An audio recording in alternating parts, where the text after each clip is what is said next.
everyone. My name is Mike Bowers. I'm the director for the Ohio Small Business Development Center at Columbus State Community College.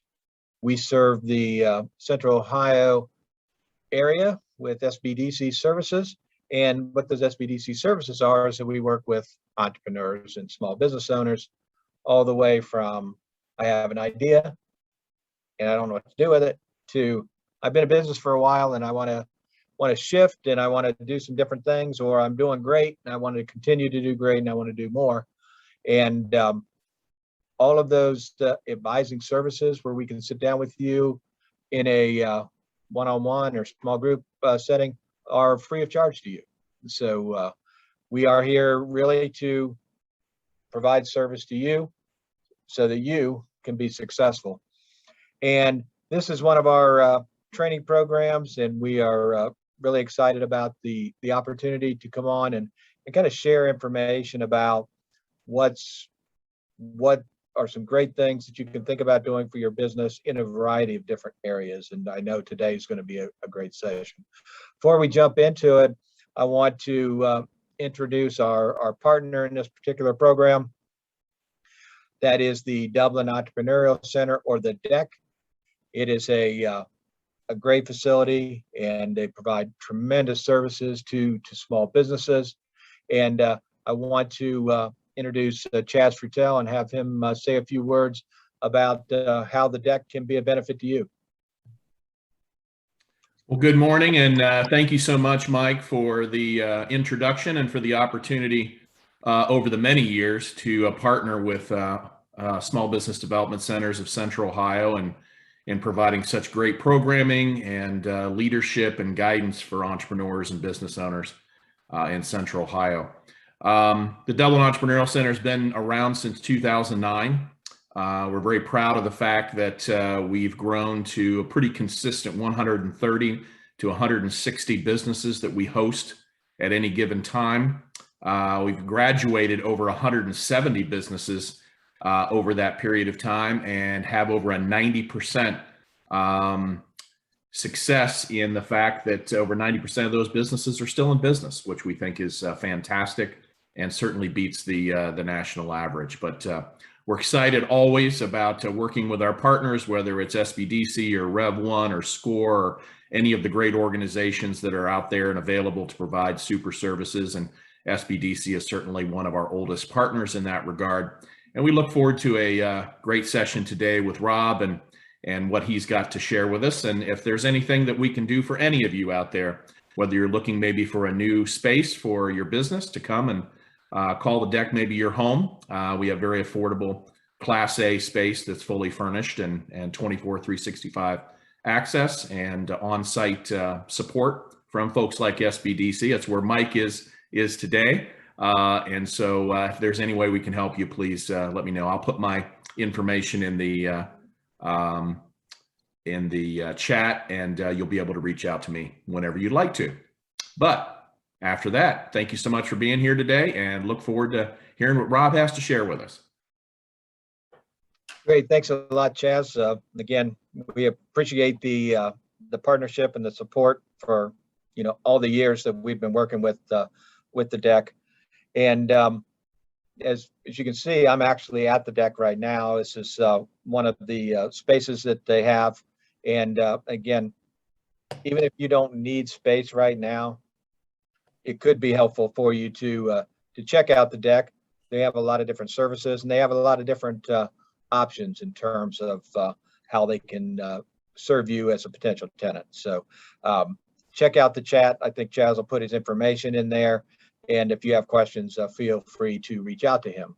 I would also encourage you to put your information in. If you are a small business owner or a wannabe small business owner, go ahead and put your information in the chat, and maybe even a little bit about what it is that you do as a business. It's always good to network, and sometimes it's a little bit challenging to do this networking when you are virtual and we're doing these things on Zoom and stuff like that. It's a little different than back in the day when we used to do this with the DEC. It would be live and we could have that kind of personal interaction that way.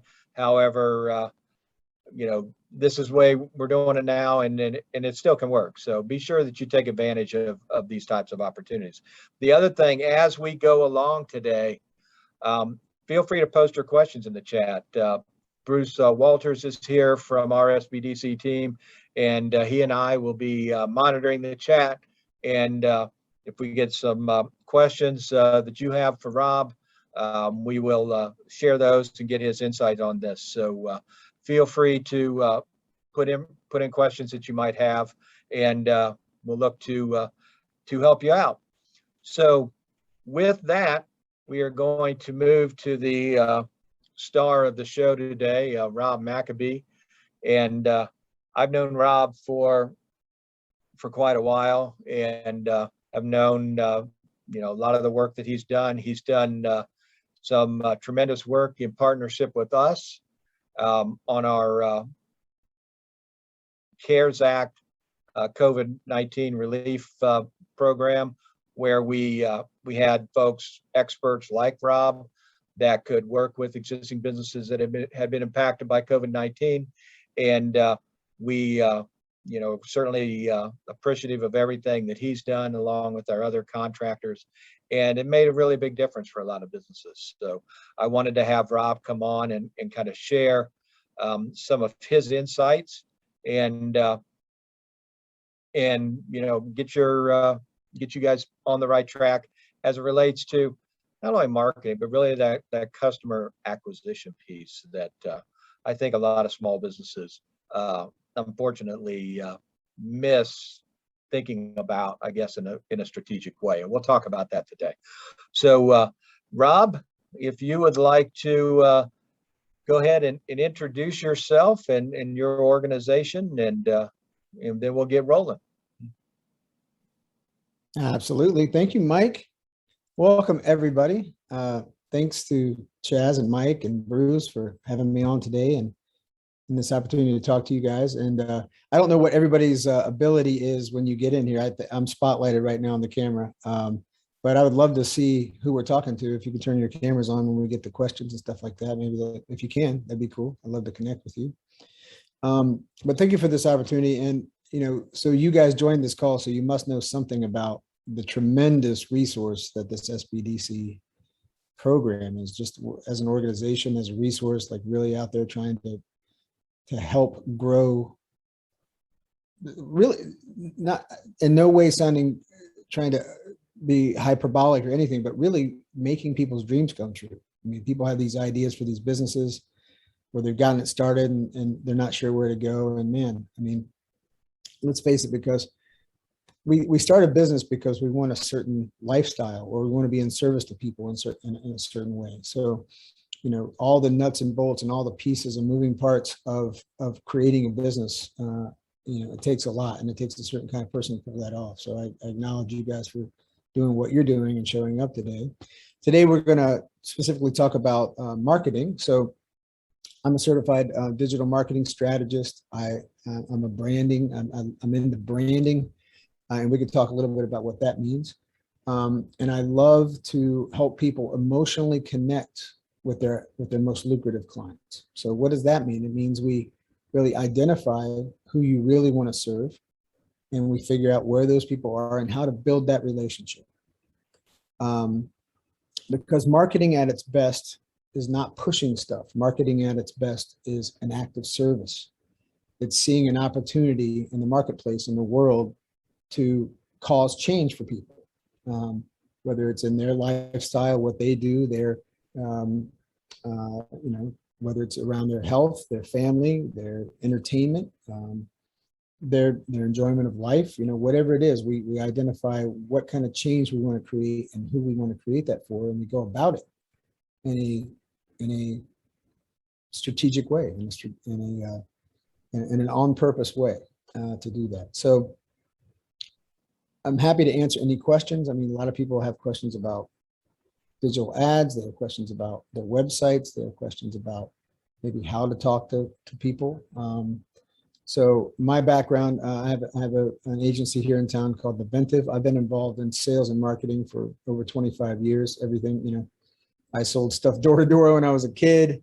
I was entrepreneurial as a kid. I had like little carnivals in my backyard, and bought suckers and stuff and sold them at school, and did that whole thing. And I started my first business about a year out of college. I went to Capital University, got a music degree in music education, and ended up getting into a business with a partner. And I remember when we got all the stuff together, we got our office set up. It was in his 2-bedroom house, or his 2-bedroom apartment. We had business cards. I think we even had a fax machine back then. We had all the stuff that it takes to be. And I remember sitting, I remember the moment when I looked around the room and I said, oh no, we need a customer. Now we need a customer. It didn't even dawn on me the whole time we were planning the business, like, how are we going to do this? And that was back in about 1995. And that really kicked off or accelerated the journey. I was going to say, like, I've always been kind of entrepreneurial, but it really accelerated the journey of like, okay, well, how do we do this? So that's when I began to learn about cold calling. I learned about outreach. I learned about sales copy and how to write sales letters and how to enroll people into the business that we have and what that really takes. And a lot of my lessons, like a lot of business lessons, have been learned on the hard way about what didn't work, about what not to do. So I can really understand where a lot of our SBDC clients are in their journey, and what they're up against, and what it really takes to make this thing happen. So that's a little bit about me and my background. What do you want to do, Mike? Do we have any questions yet, or would you like me to? What would you like to do? Yeah, we don't have any questions yet, but I guess I would like to kind of jump in around some of the things that you talked about. I mean, when we're talking about marketing, and really it's, I think people get into this thing at, okay, marketing and stuff like that, but it's really about getting customers. And I think sometimes they think of the bigger picture of it, and the ads and the websites and all this stuff, without really having a good understanding of kind of what you said, who are your customers and where are your customers, and then starting to build around that. So I know what your thoughts are on that. Okay, sure. I'll talk a little bit about the overall approach. Valerie said she had a question, I think. So we'll get that. Yeah. So I'll speak in terms of what I see a lot of people doing that we really address when I first start to work with a client. First of all, most business owners we work with, the SBDC or my private clients or whatever, are pretty smart people. They're on the ball. Just think about what it takes to do this stuff. It's kind of, you got to have above average gumption and, confidence in a lot of ways. And you're out there, you're hustling, you're doing it. So it's not like people come to me with a lack of ideas or a lack of an idea about how to go about this. But the biggest thing that happens is it's kind of so there's usually two places. By the time somebody comes to work with me, they're usually in one of two spots. And that's either they're a bull in a china shop and they're just bumping around and trying a bunch of stuff and just throwing a bunch of stuff at the wall. I see that people are doing this. I see that people are doing that. People are running ads. I should probably run ads. Oh, is TikTok? What's going on? Do I need to do events, network? Like all these things that we could be doing. So they're trying and dabbling in a bunch of it. Okay. And they don't have really a systematic process on to know what to do next, how to, what's working, what's not working, and really how to do that. The other extreme of that is people are kind of stuck in the mud. There's so many things to do that they're doing nothing. They're just kind of like, I'm just paralyzed here. I'm just kind of floating and I'm not sure. Okay. So if you're in one of those two places, and we can talk about that. So, and the other thing I say with my clients is, whether you want to go big or go small, like whatever you want to do in terms of, I want to take over the world, I want to sell franchises, I want to go nationwide, or I just want to build up, I just want 5 more clients here in town. If I just grew with 5 more clients, I'd hit my revenue goals and what I need. Whether either one of those things that you're approaching is okay. But whether you want to go big or whether you want to grow a little bit, it's important that we keep it simple. Okay. And that means not biting off more than we can chew. That means making some assumptions, and because no matter what you do, and the biggest brands in the world who are spending millions and millions and millions of dollars on this stuff, working with the biggest agencies in the world, all these things, it's still trying and testing and adjusting.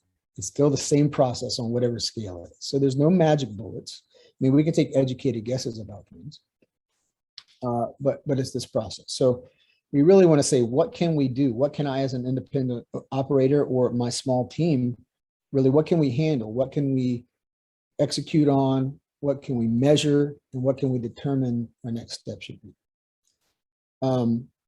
So there's really 3 parts to a great effective marketing plan. The first of which are the tools and tactics. That's what everybody usually focuses on. Like, what are we going to do? Meaning, what kind of ads are we going to run? Are we going to, what vehicles? Is it going to be social media ads? Are we going to put stuff in print somewhere? Are we going to send direct mail? Are we going to get on the radio? Are we going to go knocking on doors? Are we going to cold call? Are we going to send cold email? Whatever those things are that we're going to do, that's one aspect of it. And for the most part, people concentrate only on that aspect of it. The main thing that I work with in clients on is really starting off with a roadmap. Meaning, how do I take a person from a complete stranger, I've never heard of you, to, oh my God, I love this business, I love this product, I love this service, I want to tell my friends about it. So how do we go from those 2 extremes? And I'll say that that's really where we start, because we understand the customer journey. Like, how do we take people along that path in a systematic way without guessing, in a predictable way?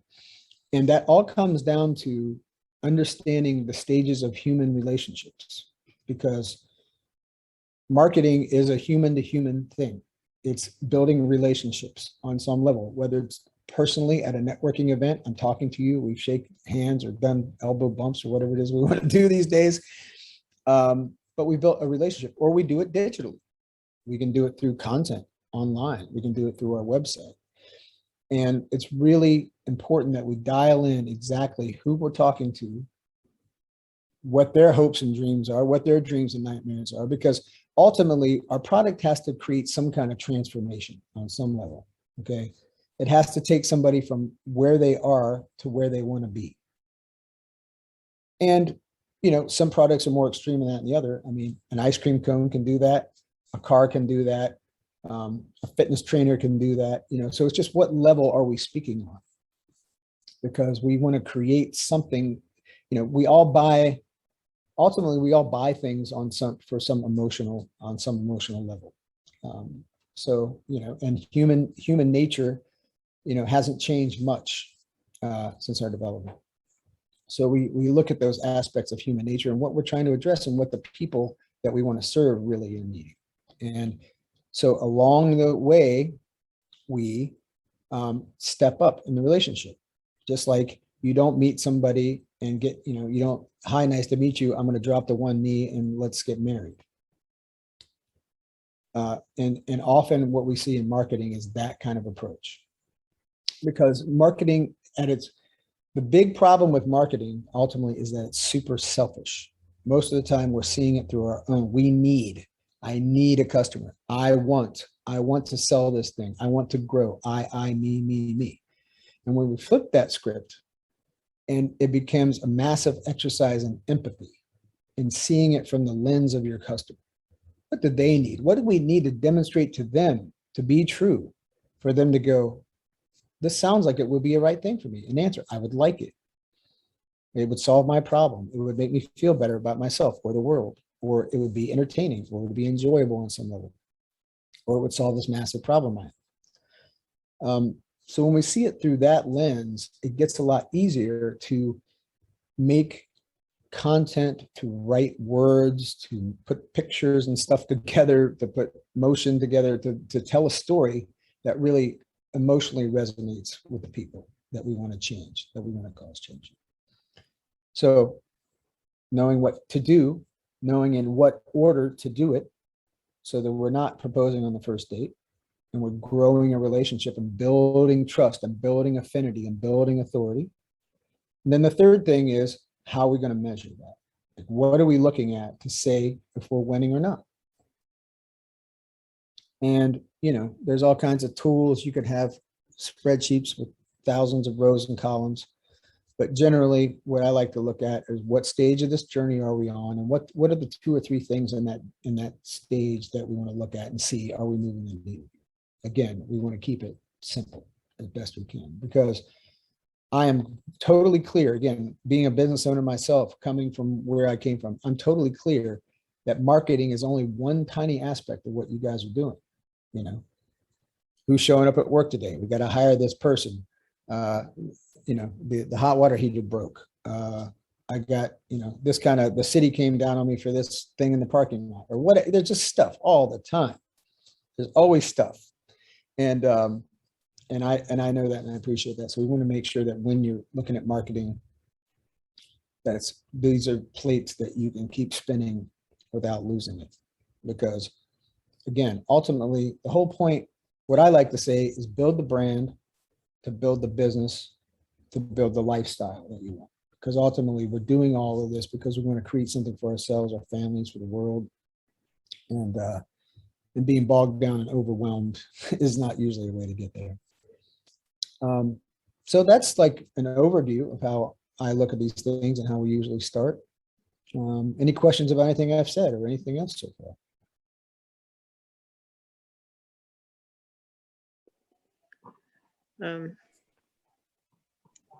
One thing that always jumps out at me when I have these kind of conversations, and you brought it up too. I mean, I think a lot of people, especially now, they get into marketing, and marketing becomes, digital, becomes social media. And I know that that's kind of your expertise, but you've been, like you said, you've been doing all kinds of stuff to get customers. And I think that a lot of times the small business owner, especially earlier on, misses that we need to get ourselves where the customer is.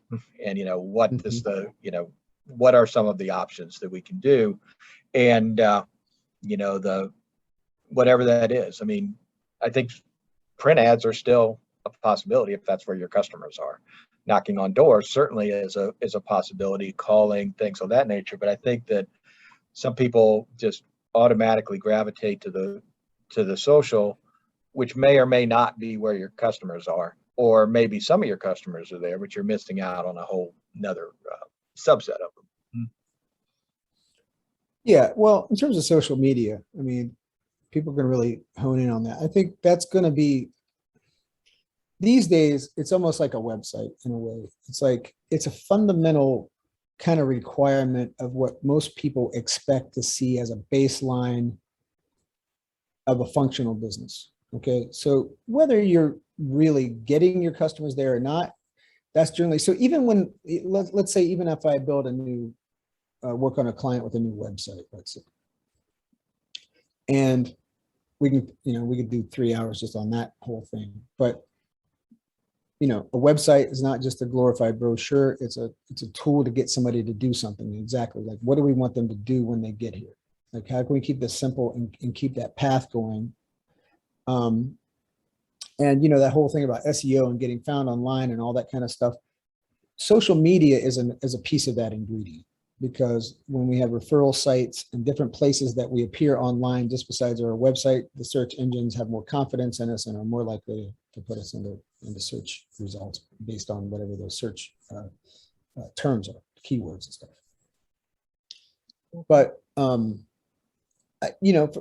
let's be honest, for some people, social media is an easier and lazy way out, because there is a level of personal removal. Now, it can be a wonderful place to build person-to-person relationships and to really connect with people. So it could definitely work for that. But I find it, if I have to choose between posting something on Facebook and picking up the phone and calling a stranger that I've never called before, obviously there might be more comfort in doing the first thing. So it really just comes down to where are my customers, what do they need to hear, and where is that mix? Okay. So yeah, Yeah. it could work. You know, it's not, there's no hard, fast rules, you know, for this stuff necessarily. Sure. Well, I think that that's kind of interesting that you say that too, because Megan put a question in the chat, and the question says specifically, when posting online ads, what should the ratio be of serving to selling? So, you know, I don't know if you want to address that, if Megan wants to jump off of mute and explain it a little bit more, however you want to kind of talk about that, because again, I think it does vary. Yeah. Yeah, absolutely. So I sell signs, so recycled, reclaimed wood, making a product. And so for me, I found online is the best. So right now on Facebook and Instagram, getting a lot of custom requests, which is great.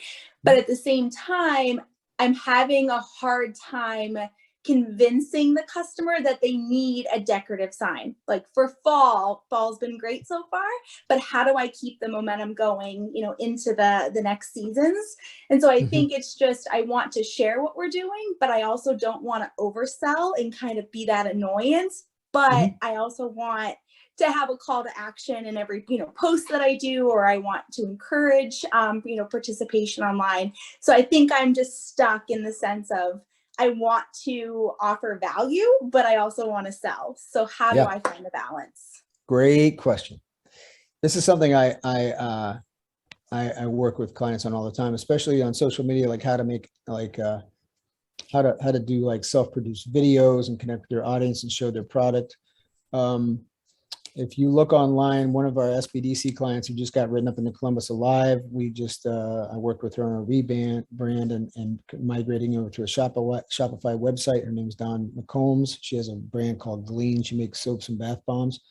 I think if you check her out, she's done a very good job of taking the coaching and trying. So I will answer that very important question. So first of all, I'll say, you said, what did you say? You said, how do I convince them that they want a custom sign? I think you said something around that. Yes. Yeah. So I want to provide value and not just constantly be selling. I love it. I love it. Yes. Good. But let's start out by being very, very clear and honest about something.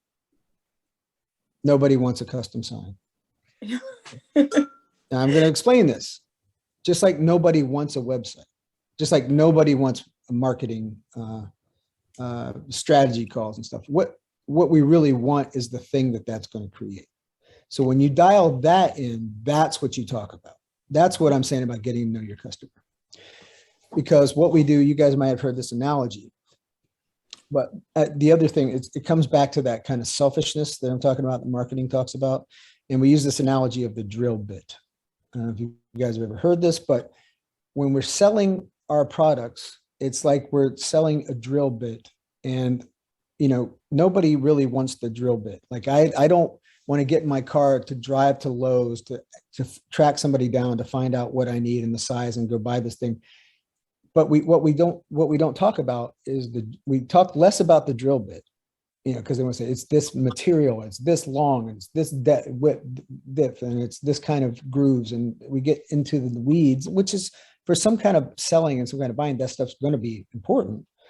But we don't want to talk about the drill bit. We want to talk about the hole that it's going to create. What's the result of the tool that we're selling? And it even goes past that, again, to that emotional connection. So I'm buying the drill bit, not because I want a drill bit. I'm buying a drill bit because I want to put a hole in the wall. And not do I just want to put a hole in the wall, but I want that hole in the wall so I can hang a shelf. And I don't want to just hang a shelf. I want to hang a shelf. So what happens when I hang that shelf? I feel pride in having done it. I did this myself. What happens when I hang the shelf? I have a place to display my kids' trophies or whatever it is, my family pictures, whatever it is I want to see. And why do I want that? Because I want a reminder of that connection. I want to decorate my house and be admired by my friends when they come over and say, oh, that's beautiful, all those things. But I had to buy a drill bit to get there. But if we just talk about the drill bit, we're never going to get to that emotional payoff. So I would say for you, when you're thinking about the signs, what does having a custom made sign create for the person who orders it? So they have the sign. What store? So here's a good one. what story are they telling about themselves when they buy a custom sign? Okay. That's where I would go with it. That's what I would want to think about. Okay, thank you. Yeah. But, and so past that, so I want to answer your question about the ratio that you had, that ratio to serving to selling. I'm going to make the contention. So there's two, again, there's kind of two opposite, if people that are in the game. I mean, you know, for a lot of people, they just are stuck and they don't even have the courage to get out there and put it out there. But for those that do, they're usually doing one of two things. They're either always pitching or never pitching. You're like, they're just batting around the edges all the time and never asking for a sale. Okay. So you got to make an offer. At one point, you got to make an offer. Okay. Or I mean, it's very rare that people just will just go ahead and make a purchase without a clear invitation. So they're either always pitching or they're never pitching. So I contend that there's a way to do this where you can combine the two in an effective way, where you set up a scenario so that the next most logical thing would be your closing statement looks like, seeing that I understand that you have confusion around how to really pitch online. The next logical step would be for us to work together so I could clear that up for you. See what I mean? So at the end of that, but how we got to that is where I would give that value, where that serving part. And that's where I'd be explaining. So I come out, so my post would, so in this particular example, my post would come out, first of all, we need a hook. Okay. The hook being, what is going to stop that scroll? I'm on Instagram or Facebook. I didn't come on there. I definitely didn't come onto these platforms to hear ads or pitches about custom signs or marketing or t-shirts or cookies or whatever the things are that we buy all the time, right? We can agree we probably didn't get on there to see ads. However, we're showing these ads all the time. So what is it about what we do in the clients we want to serve? How can we make that connection so that when they see that thing, they go, oh, that's interesting. Let me stop and do that. And again, we do that by identifying what they want and what kind of transformation we're going to create for them. What's their before state before they buy a custom sign? What's their after state after they've purchased the sign? And that might sound kind of, I don't know how that sounds to you. It might sound like overkill or ridiculous, but really we have to understand that. Right. Or at least have a decent idea about it. I mean, we can make some educated guesses, but we really start about like, who is that customer that you have right now? If you're out there pitching and selling signs, you've sold a couple signs. So it's not like you haven't sold, like you're at step zero. So think about that client who you've interacted with, who you would clone if you could. Like, oh my God, if I just had 10 more Judys, she loves the product. She raves about the product. I've gotten that. She sent me 2 emails and a direct message about how her friends are loving the sign. Does that ring any bells? Does that happen for you? Yeah. Yeah. You can think of who that is. Okay. So I would say, okay, well, what is she telling me? What does she really dig about this product? So let me just ask you, like, if you think about this 1 or 2 ideal clients, why do people buy these signs? What do they like about them? So I feel like so far the feedback that I've received is kind of going above and beyond in the design and the communication and really just customizing, which I probably eventually need to get to the point where I can say, these are the set fonts that you can choose, or these are the set colors that you can choose. But so far it's just really, taking what they want and whatever the customer wants. I've kind of just been saying, yep, we can do it. I've been saying yes to everything, which I kind of think is going to also get me in a pickle, but that's the feedback it will. I mean, yeah, you'll hit to that point and that's where you'll have to make an adjustment, and that's okay. This happens. We iterate, we figure it out, and we figure these things out in business. It's okay. All right. So you say custom signs. So if you think about like, what are your couple big sellers or a couple clients that really loved what you did? What are they for? What did they do with these signs? Yeah, so they're mostly outdoor. So front door, I've done a few. Indoors, like last name signs. I've done a couple of wedding gifts. So it's really kind of been for personal, but then also gifting for someone else. Okay, great. All right, you look at those two categories. I either want to put something on my porch that you made, or I want to give a gift to somebody that you made. Okay, so those are two great areas to concentrate on and think about. So when we think about, so like, okay, think about the gift giving thing. So why are people buying custom signs from you to give as a gift instead of, say, a Target gift card or something like that? Why a custom sign? Because it has more meaning behind it, more thought. What story do they tell about themselves when they give that gift to somebody? What are they saying about themselves when they buy that gift for somebody from you? That they're caring, that they're thoughtful, that they took the effort to give them something custom versus store-bought. Right. And unique and special. You know, we're not doing cookie cutter here. We're not doing the same old. I'm not going to take the lazy way out. Why? Because I'm a thoughtful person. I'm a caring person. Relationships are important to me. I go above and beyond, just like you. I go above and beyond to do the special thing for the people I love. So if you can, so right there, if you identify it, that's why people are doing custom signs. I would do like, so I do like some messaging just based on gift giving, and that's where you come from. Yeah. So like, so what is the result that happens? What is the reaction that they're looking for from the person they give the gift from or give the gift to? Yeah, absolutely. I think just, again, you know, the appreciation behind that going above and beyond. Yeah. Like give an unforgettable gift. That make them say, wow.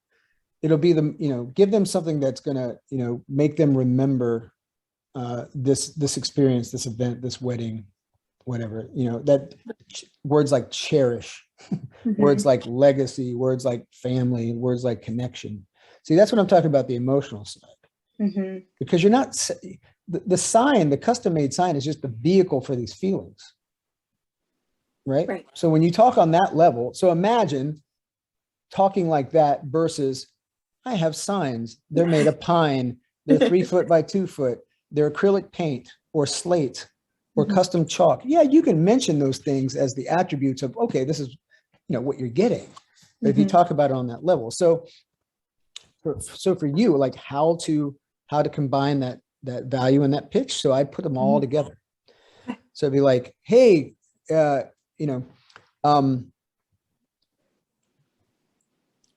give a gift that they'll be talking about 10 years from now. Like find a gift, if you want to make that memorable impression. So you could talk about those kind of things like in a more general way, not specifically related to your product, so that you become the authority on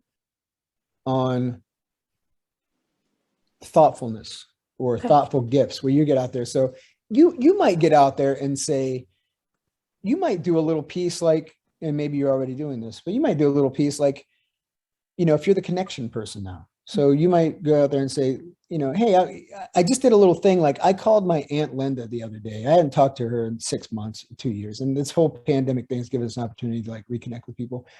And I just realized I've been thinking about her, and I decided to call her up, and we reconnected, so I offered like, maybe you just put that out there. Like, if there's a thing, if there's a person you've been thinking about and, you've been reluctant to connect them, I just encourage you to connect with them, because, these relationships we have in life are really everything.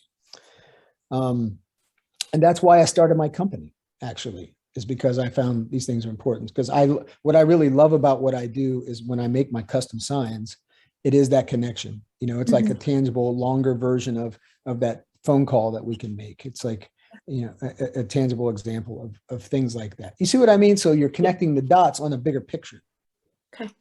Awesome. Thank you. Rather than please buy my signs. Yeah. Okay. So it just becomes like, oh my God, yeah, I want to do that. Are you married? I am. Okay. So I'm guessing this could be you might be unique in this way, but your husband probably didn't like chase you down like, please, please, please, please, please. No. Please, yeah. please, hey, can you go on this date with me? I'm really desperate. I really want a girlfriend, and I'm really lonely. And could you help me out? it wasn't that approach. Mm-hmm.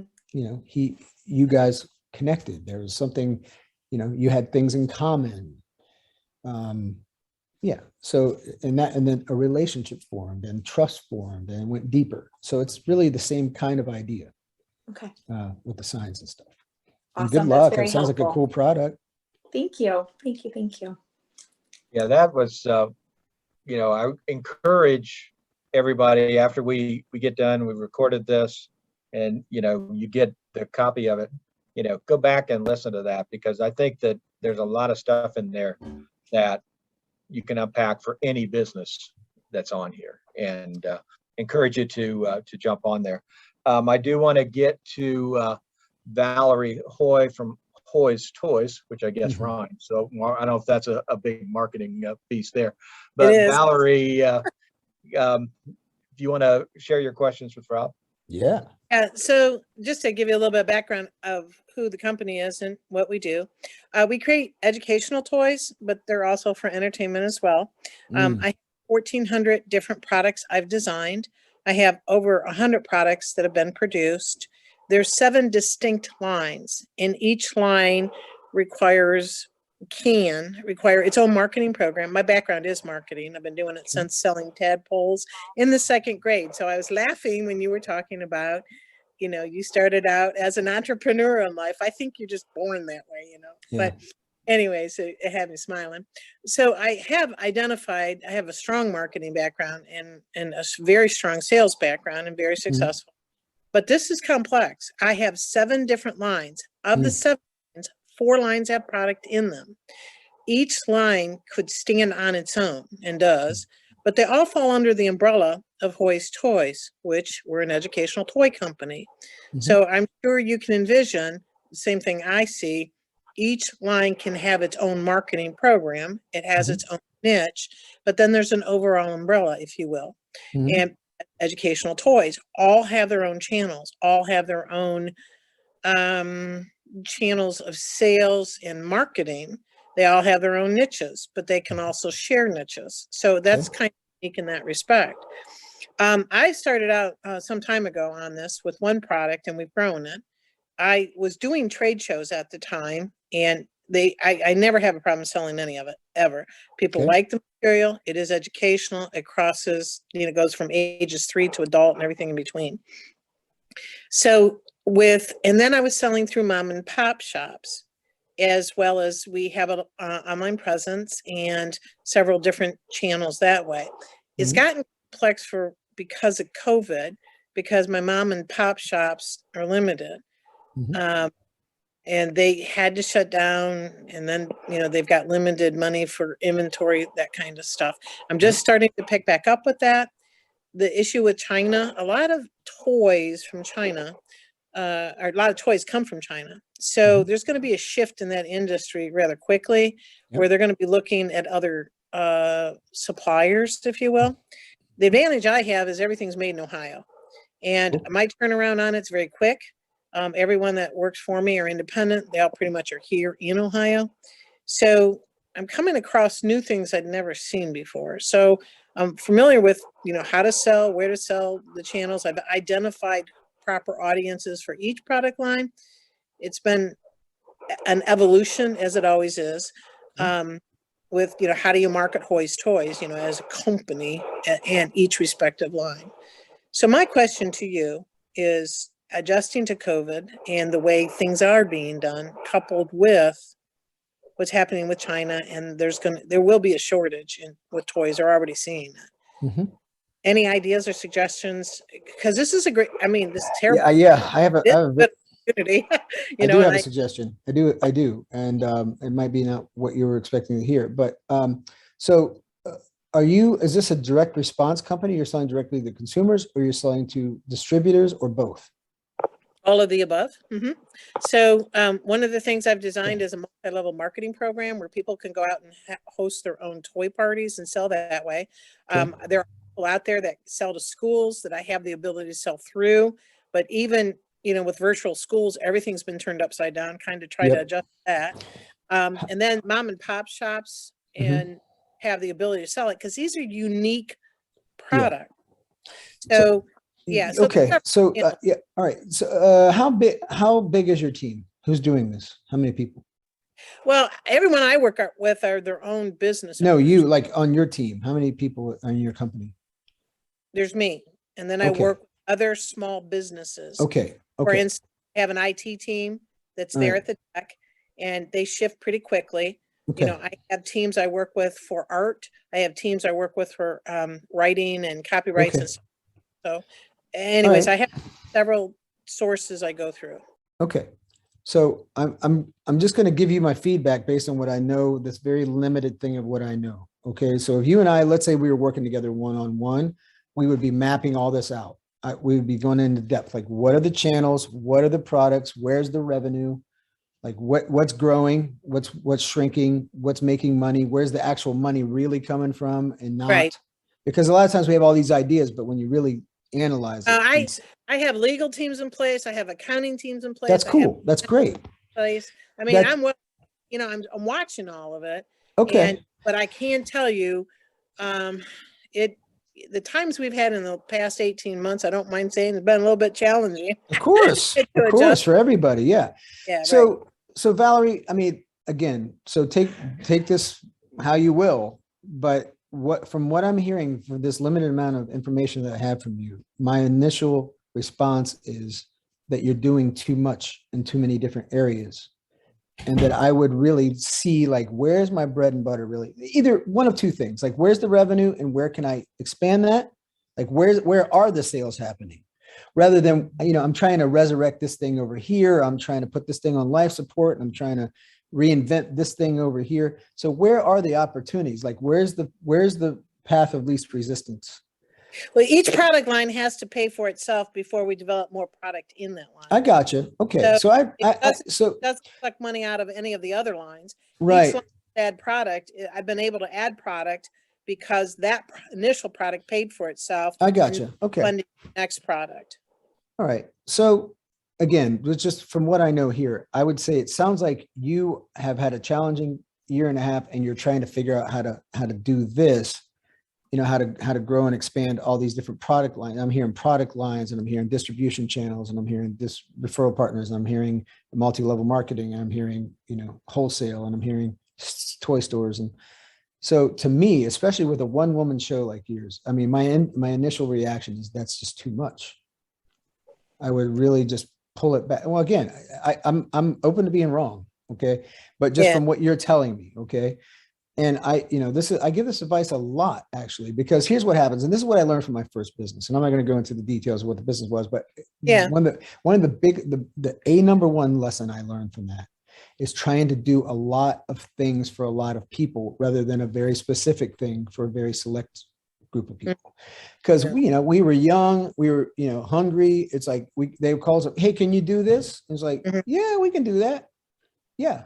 We have the tools and the ability to do that. Now we weren't planning on doing that, but if you want to give us some money to do it, then we'll do it. Okay. And then it was just like a lot of strung out things rather than a really highly focused. So I would say, like, to start with you, I would really look at a business strategy kind of approach and see where you want to be. And then, like, once you honed in on that, then talk about how to market that. So that's the big thing. So that's what I would say from what I'm hearing. The other thing I'm going to point out, because I have a little bit of a bias here. Okay. But when it comes to inventions and products and things like you've done, there's really two ways to go.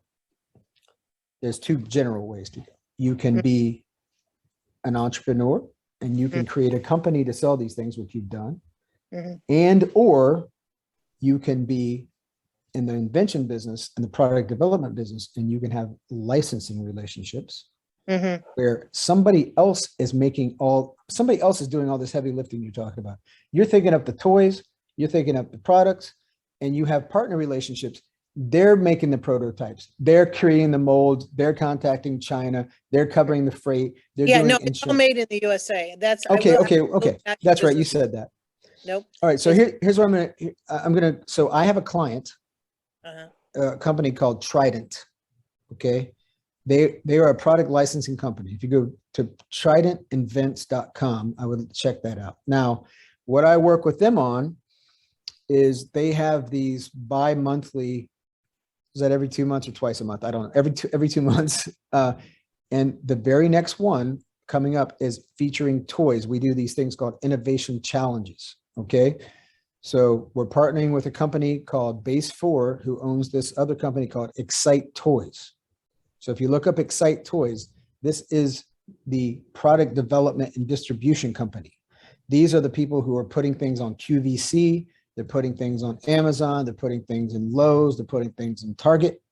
So they have all these relationships set up. So you don't have to beat the bushes and do this. If it's a winning idea, and you must have some winning ideas because you're in business and you're selling them. There may be some opportunities. You're muted. And you're gone. Your camera's off and your microphone's off. Your microphone's off, Val. There, Yeah. let's try that again. Okay. Mute, it muted. There you go. So I started with trade shows and retail. Okay. Really, people saw Sure. the product, started with one product. That was it.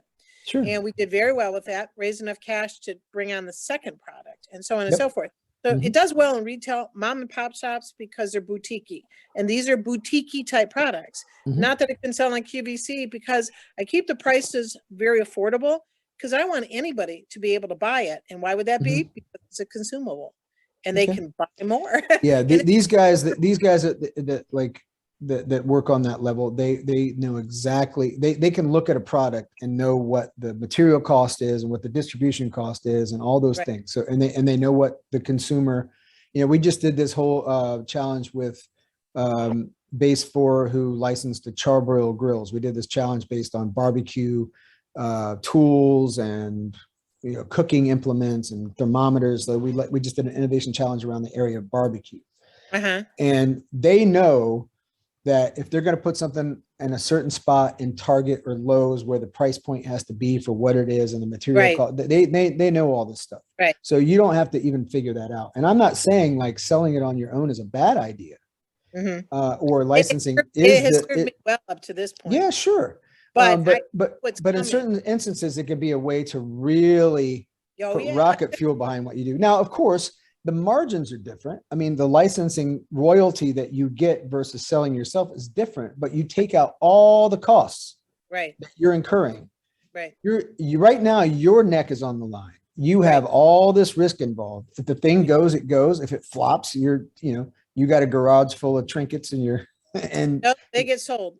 Trust me, cool. There is nothing I haven't sold, honestly. Okay, cool. Well, if that's the case, then I say it's highly likely that if you're doing it well on this level, that it could on that. No doubt about it. None. That the licensing relationship, if you had somebody to take it and put it in a massive scale.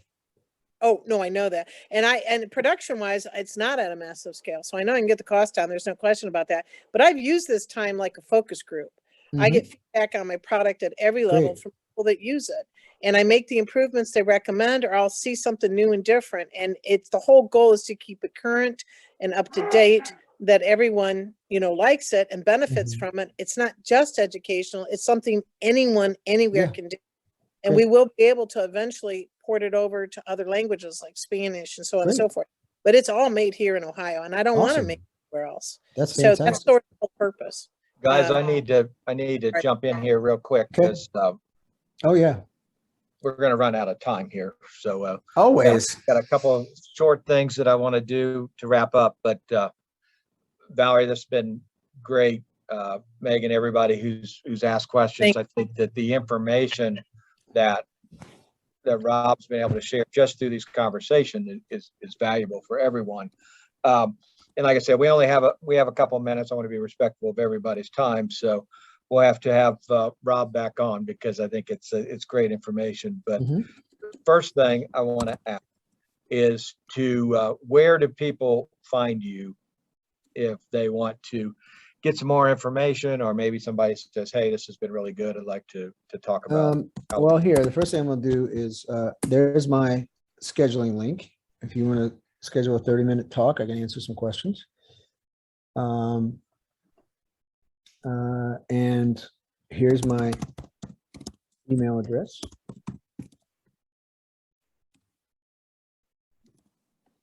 And here's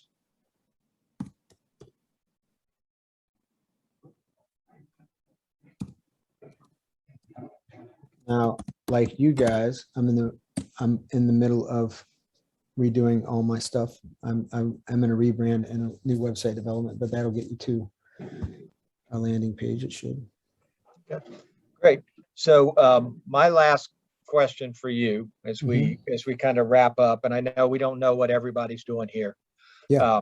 On here, but I mean, if you were working with a small business, and just assuming, we've got these folks here, between now and say midnight tonight, what is kind of one thing that you would say, just in general, that they should be thinking about to improve their marketing or their interactions with clients or something like that?